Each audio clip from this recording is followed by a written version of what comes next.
教えて、リンドーちゃん。はい、リンドです。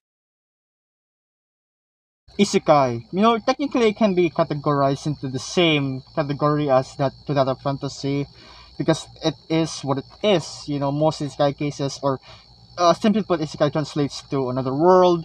And in this case, a lot of these mangas, light novel adaptations, and anime, they follow or they utilize that sort of plot device, or plot technique, or the setting, rather, the setting of a fantasy world. Isekai, through main protagonist dies or summons or reincarnates into another world, fantasy, typically a fantasy world, and they have your standard isekai. A lot of things as well, a lot of things that can be seen as it being good or it being bad in that scenario, or in that sense, rather. To put simply, I can really say that the genre of isekai is really like a double-edged sword, right? So on one end of the blade, end of the sword, it's so sharp, it's so strong, because of how good and interesting the whole idea and the concept of how they portrayed, how they portrayed the story is, adding the elements as well to that of a isekai setting or isekai plot.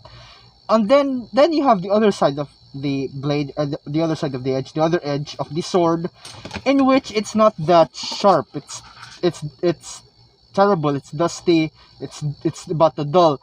And that side of the sword, or that side of blade rather, is what I would describe as, because of the overabundance of isekai, right? So yeah, to put simply, right, in the anime community, there's a lot of releases of different isekai series, different isekai shows, and honestly, a lot of them has been rated poorly. My anime list, Live Chat Me, and a lot of other sites, the ratings are quite terrible, and they have their own reasons why. Maybe it's because of the plot, the animation, or I don't know, just the story in general. But I feel like, I feel like the very concept of isekai, if we take out the abundance of them from the equation, right? Isekai in itself is not that bad. It's actually interesting. A lot of novels, and fairy tales in general also utilize this type of plot device, or this type of setting, right? Alice in Wonderland, Tales, Narnia series, and a whole lot more. So those are isekais, right? Someone to another world, or you have someone who lives in a modern day setting, then transferred into a setting where it's all fantasy, magic, and all that, or generally whatever kind of world setting that the author wants to utilize.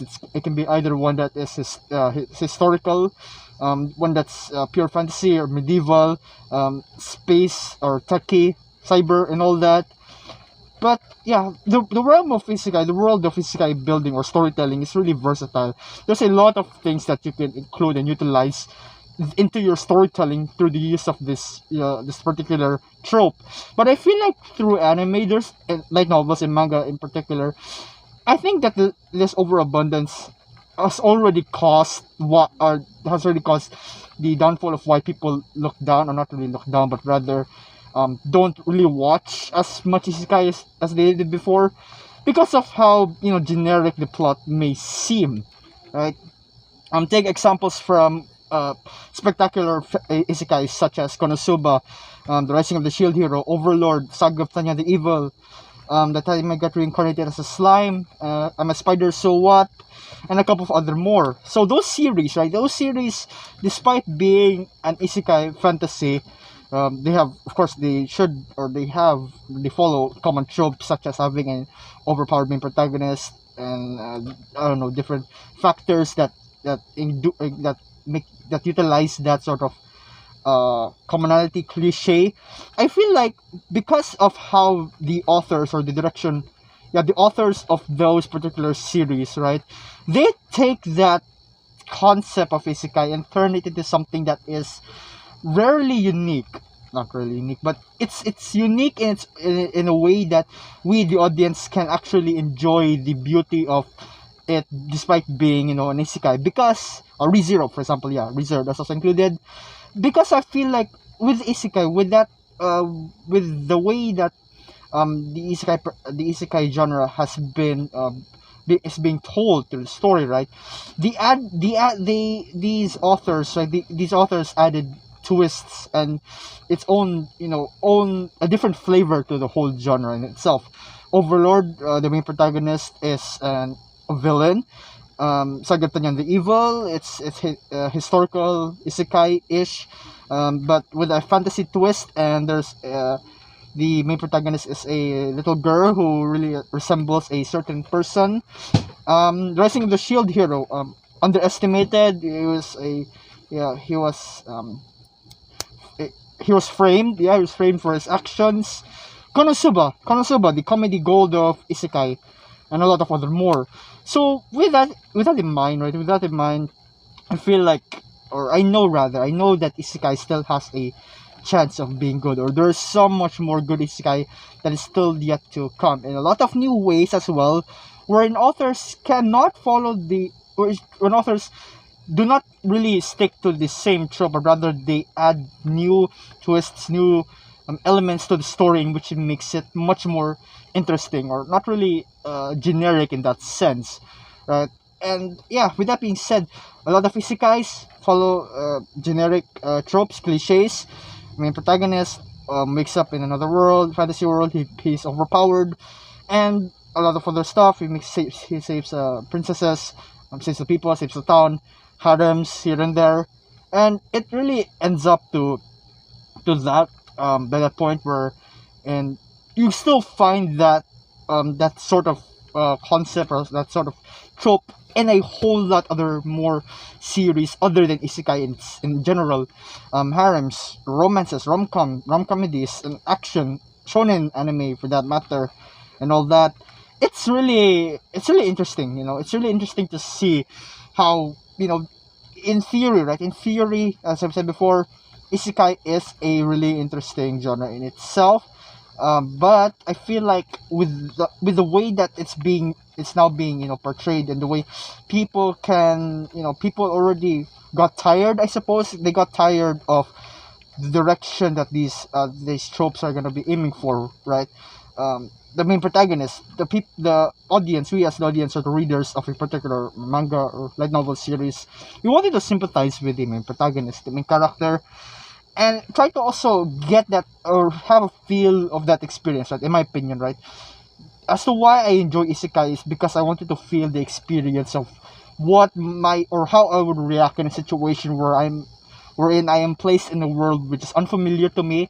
I'm all alone, no friends, no family, no companions, and it's just me alone, and I'm trying to learn how to survive in that world.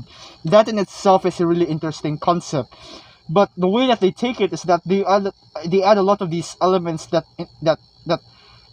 basically spoon feeds the main protagonist. Yeah, it spoon feeds the main protagonist into, being overpowered and such.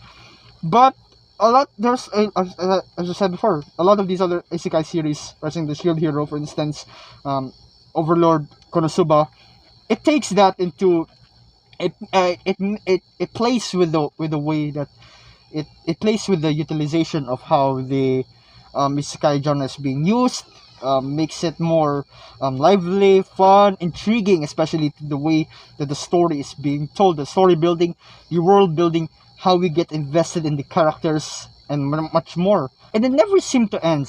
It never seemed to end as to how many of these creations or works that despite being generic and all that, are being adapted, right? Are being adapted. I suppose they have their own reasons, or maybe because it's become so popular.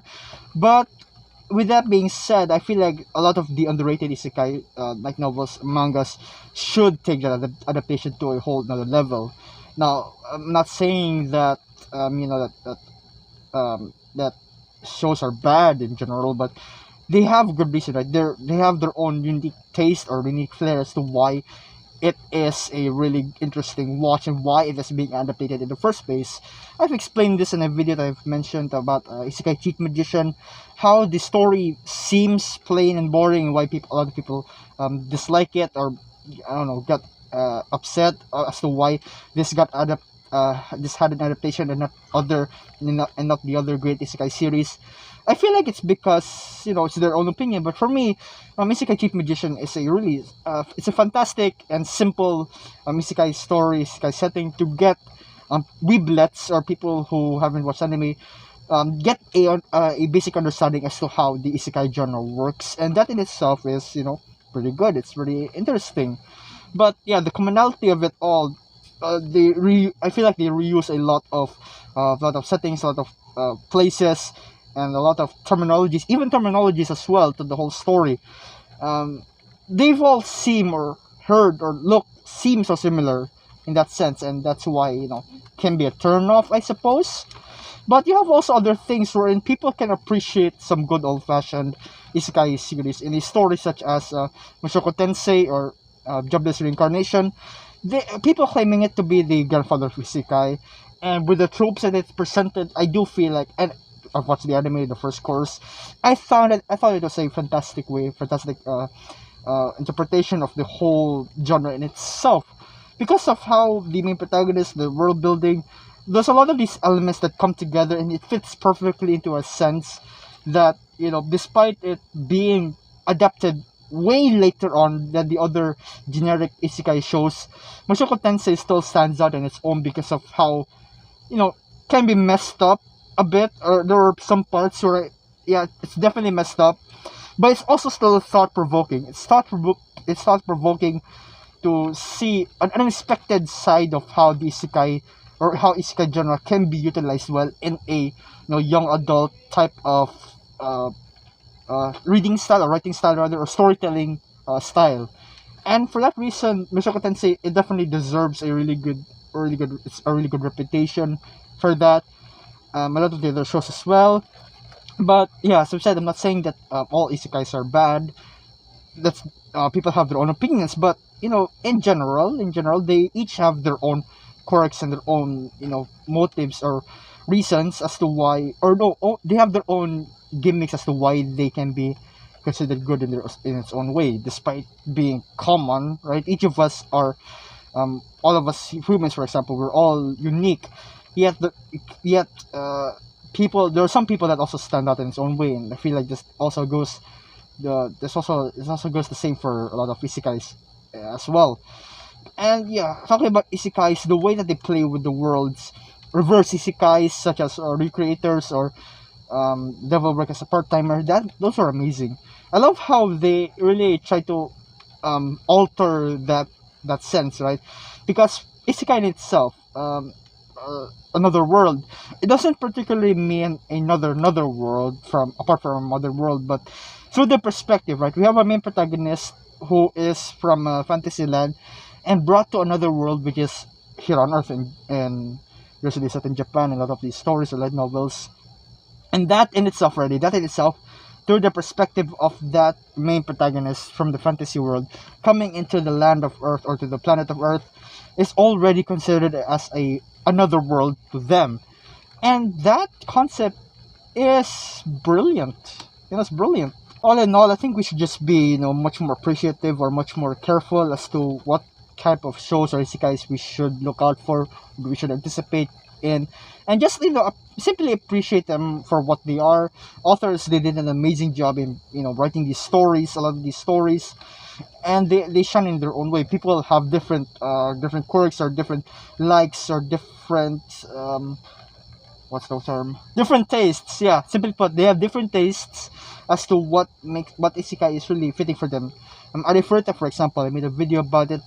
Despite it being a really the animated adaptation was quite disappointing in a way, but the light novel wise, the story is amazing, and people would say or people would comment that it is I don't know, it has a really low score. My anime list has the last time I checked, and even in live chat at me, but I still find it to be a really fantastic show because of how well it matches to my own ideals.